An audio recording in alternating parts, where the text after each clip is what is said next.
Assalamualaikum warahmatullahi wabarakatuh. Perkenalkan, nama saya Alfiana Zulfa, NIM 191211069 dari KPI 3B. Nah, di sini saya akan mengulas sedikit materi tentang sejarah dakwah. Apa itu sejarah dakwah? Sejarah dakwah terbagi menjadi dua kata, sejarah dan dakwah. Sejarah berasal dari bahasa Arab sajaroton yang artinya pohon.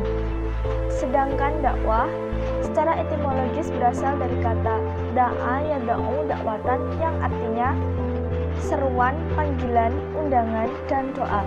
Jadi dapat disimpulkan bahwa sejarah dakwah adalah peristiwa masa lampau umat manusia dalam upaya menyeru, memanggil, dan mengajak umat manusia kepada Islam, serta bagaimana reaksi umat yang diseru dan perubahan-perubahan apa yang terjadi setelah dakwah digulirkan, baik itu secara langsung maupun tidak langsung. Adapun fungsi dakwah yaitu yang pertama, untuk mengetahui bagaimana strategi perjuangan para rasul. Yang kedua, mengetahui faktor kemajuan dan kemunduran dakwah dari masa ke masa. Yang ketiga, memprediksi apa yang akan terjadi dengan peran Islam di masa mendatang. Yang keempat, mengetahui tentang sejauh mana dakwah telah mempengaruhi umat dalam bersikap. Yang kelima, menentukan sikap yang benar dalam berdakwah. Ada dua versi mengenai permulaan dakwah. Yang pertama, dakwah pada masa Nabi Muhammad SAW. Pada dakwah ini, Nabi menggunakan dua strategi, yaitu yang pertama sembunyi-sembunyi.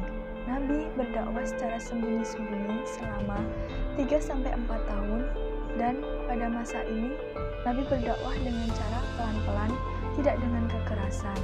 Dan juga Nabi berdakwah di Mekah selama 13 tahun dengan mengubah perilaku kebudayaan jahiliyah dengan uswatun hasanah atau teladan yang mulia. Kedua yaitu strategi Nabi berdakwah dengan cara terang-terangan, di mana Nabi berdakwah ini dengan sangat toleran, ramah, tepat sasaran, dan tidak dengan kekerasan, dan juga melindungi daerah kekuasaan. Yang kedua yaitu dakwah sebelum Nabi Muhammad SAW dengan ciri-ciri yang pertama, mengajak untuk mentauhidkan. Yang kedua, bersifat mahaliyah atau di kawasan tertentu. Yang ketiga, kemenangan bagi orang yang beriman. Apabila tidak beriman, maka dia akan diazab. Selanjutnya, dakwah pada masa Khulafaur Rasyidin.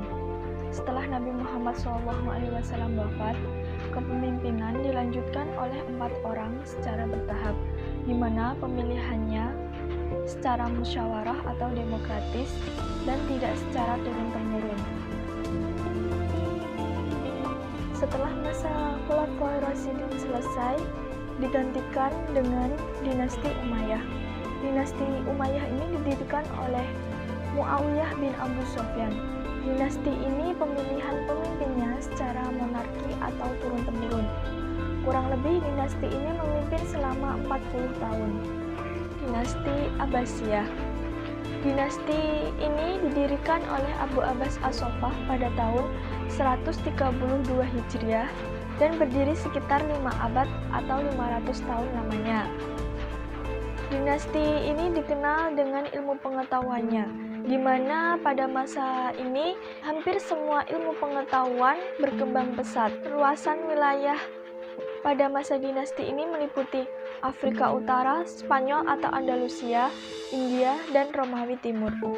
Dinasti Abbasiyah ini kejayaannya pada masa Khalifah Harun ar-Rasyid, di mana pusat pemerintahannya ada di Baghdad dan menjadikan Baghdad sebagai sumber ilmu pengetahuan, dan juga membentuk Baitul Hikmah yang fungsinya sebagai pusat pengkajian, penerjemah, perpustakaan, dan juga sumber-sumber penelitian.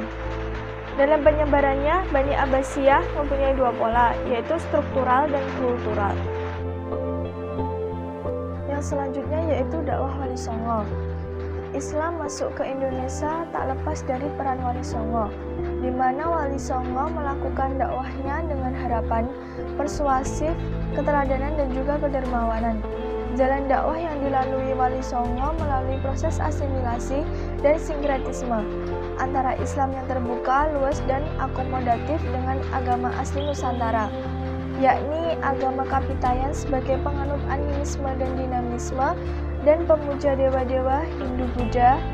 Salah satu media dakwah pada masa Wali Songo yaitu dengan media wayang kulit, di mana Sunan Kalijogo atau Raden Mas Said mengubah atau mengganti cerita wayang yang sebelumnya tentang Ramayana dan Mahabharata dari cerita ajaran Hindu diubah dengan memasukkan cerita-cerita Islam, dan pagelaran wayang kulit dilakukan sesuai dengan ajaran agama Islam dan tidak mengandung syirik. Dakwah Islam di Asia Tenggara mempunyai ciri khas yaitu damai, ramah, dan juga toleran. Islam masuk ke Asia Tenggara secara akomodatif dan juga secara lembut atau soft. Tidak dengan peperangan, tetapi dengan jalur perdagangan, perkawinan, dan pendidikan. Dalam hal ini ada beberapa kemiripan dalam berbagai negara seperti pakaian, bahasa, dan juga makanan. Dakwah Islam di Afrika dan Cina. Dakwah Islam di Afrika pada saat Nabi hijrah di Utopia atau Habasyah dan masa Khalifah Umar. Mesir ditaklukkan oleh Amr bin As pada tahun 640 Masehi dan Fustat menjadi ibu kota pertama kali di Afrika. Penyebarannya melalui tarekat dan juga sufisme. Tidak hanya itu, ada tokoh Indonesia yang punya kontribusi di Afrika, yaitu Syekh Yusuf Al-Makassari. Yang selanjutnya yaitu dakwah Islam di Cina. Islam masuk ke Cina melalui jalur perdagangan. Salah satunya yaitu ada seorang pedagang muslim yang berdagang rempah-rempah dan juga keramik. Dalam dakwah Cina ini ada 15 orang delegasi muslim dikirim ke Cina yang dipimpin oleh Sa'ad bin Abi Waqqas. Dan pada saat itu juga Cina di bawah kekuasaan dinasti Tang. Dakwah Islam di Amerika, Eropa, dan Australia. Sebagai minoritas tak jarang dilakukannya diskriminasi di sana. Tak hanya itu, di sana juga terdapat Islamofobia. Kita sebagai umat Islam harus ramah agar tidak menimbulkan stigma bahwa Islam itu agama yang keras.